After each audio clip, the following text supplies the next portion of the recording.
Hello everyone, I'm James, NHSN's Comms and Engagement Officer, and I hope you are safe and well at this difficult time.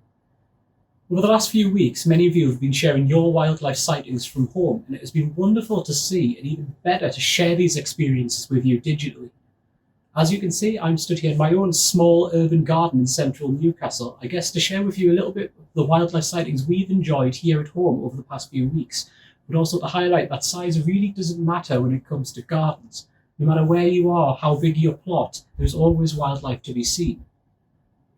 One of the most obvious signs of spring in our garden has been the increase in the number of bees, particularly solitary bees. Already this year we've recorded our first ever garden records of tawny mining bee and red mason bee, but also bronze furrow bee, a very small, minute yet beautiful bee that has thankfully returned to the garden for the second year in a row.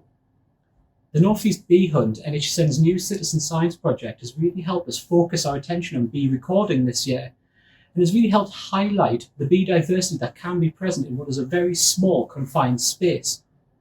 You too can contribute to the Northeast Bee Hunt. All information is available on the NHSN website, and wherever you are, regardless of the species you are recording, your records can help increase our knowledge and understanding of bees in the Northeast. Of course, given the nature of the season, other insects have increased in the garden too. Some of the most prominent have been the species which look like bees, the hoverflies and bee flies, which can be rather confusing but are wonderful to watch as they buzz around the flower beds.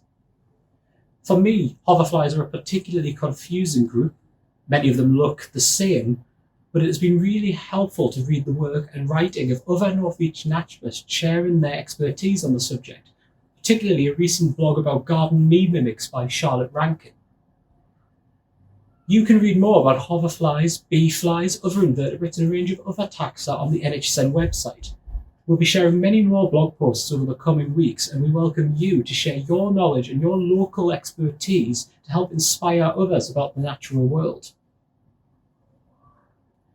Finally, it's also worth a mention of bumblebees. As you can see, we're very limited in terms of the flowers we have in our garden, but already this year we've recorded 4 species of bumblebee, 2 of which were particularly exciting. Small garden bumblebee and early bumblebee, both new species for the garden here.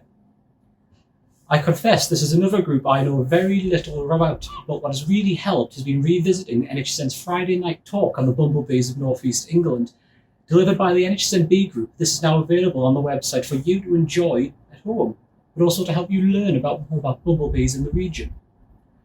The relating publication, The Bumblebees of North East England, can also be downloaded from your members area, and we hope you enjoy the opportunity to study bees at home.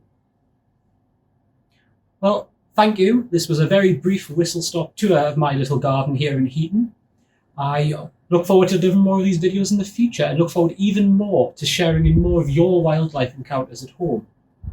Thank you very much from all of the NHSN team, and I hope to see you next time.